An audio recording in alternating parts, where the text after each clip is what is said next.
Welcome তোমাদেরকে আরও নতুন একটা ভিডিওতে। তো আজকের ভিডিওতে তোমরা দেখতে পাবে যে আমি, বর্ষা আর বর্ষার দিদি মিলে আমরা তিনজনে মিলে একসাথে একটু ঘুরতে বেরিয়েছিলাম। অনেক দিন ঘুরতে যাওয়া হয় না, আর আমরা একসাথে অনেক দিন বেরোইও না। তো আজকে আমরা গেছিলাম হলো ব্যারাকপুরে জুডিওতে গেছিলাম। আমাদের নৈহাটিতে জুডিও রয়েছে, সেই জুডিওতেও ঘোরা হয়ে গেছে। তো ব্যারাকপুরটায় কখনো আসিনি, সেই জন্যই আসা। তো আমরা ব্যারাকপুর স্টেশনে চলে এসেছিলাম। দিদি এখানে হাই করছিল, আর বর্ষাকে আমি বলছিলাম যে বর্ষা তুই কিছু বল, কিন্তু ও জানোই বান্ধবীদের যদি কিছু বলা হয় সেটা উল্টোই করবে। যদি ভালো কথা বলা হয় ভালো কথা তো কখনোই বলবে না, উল্টোপাল্টা কথা বলবে। আর যদি বলা হয় যে হ্যাঁ একটু হাস হেসে একটুখানি কিছু বল, না কখনোই করবে না।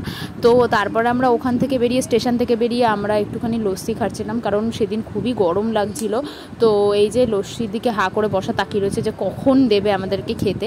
তো আমরা তিনজনে মিলে লস্যি খেলাম। লস্যি খাওয়ার পর তারপরে আমরা ওখান থেকে চলে গেছিলাম জুডিওতে। তো জুডিওতে সেরকম আমার কিছু কেনার ছিল না, কেনার ছিল বর্ষার, কারণ বর্ষা কদিন বাদেই একটু ঘুরতে যাবে, সেই জন্যই ও শপিং করছিল। আর আমার অ্যাজ ইউজুয়াল কিছু কেনাকাটি ছিল না বলে আমি এরকম এই ভিডিও করছিলাম, ঘুরে ঘুরে দেখছিলাম যে কীরকম কী। অনেকটা আমাদের নৈহাটির মতনই, কিন্তু নৈহাটির ব্যারাকপুরটা একটুখানি বড়, জুডিওটা নৈহাটিরটা অতটা বড় না। তো আমি এখানে মানে ঘুরে ঘুরে দেখতে দেখতে আমার পা ব্যথা হয়ে গেছিলো, আর ওরা কেনাকাটা করছিল, ঘুরে ঘুরে দেখছিল। তো তারপরে এখান থেকে আমরা বেরিয়ে ভেবেছিলাম যে দাদা বৌদিতে যাব। তো সেখানে যাইনি, কারণ খুব ভিড় ছিল। তো বাড়ি আস্তে আস্তে প্রায় 11টা বেজে যেত যদি লাইন দিতাম। তো তার জন্য আমরা চলে আসি আরসালানে। তো এখানে আমরা অর্ডার দিয়েছিলাম হলো চিকেন রেশমি কাবাব আর নান আর চিকেন বাটার মশলা।